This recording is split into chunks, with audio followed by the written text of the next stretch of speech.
ทางพี่ก็ได้จ้างแล้วเด้นี่แล้วมื้อนี้แล้วได้นี่ซ้ำมื้อเช้านี่แล้วอยู่ ขนาดได้สี่ได้ เป็นจะได้ คอยบ่มาก บ่มักอีก บ่แม่นสิมักเข้าโก้ โอ้อายกองติเบิ่งจักคนกำก่อนไอ้น้อง1 2 3 4 5 6 7 8 9โอ้เกือบได้10กับข่อยบ่10 คน11โอ้แล้วมื้อนี้แล้วเด้นี่ซ้ำมื้อนี้บ่โอ้พุ่นอยู่พุ่นแล้วหัวหน้าเพิ่นหัวหน้าผู้จ้างเพิ่น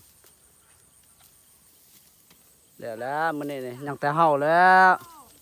ยังหลายมื้อ จ้างอีก4โมง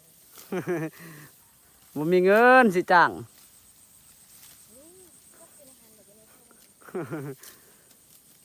มื้อหน้า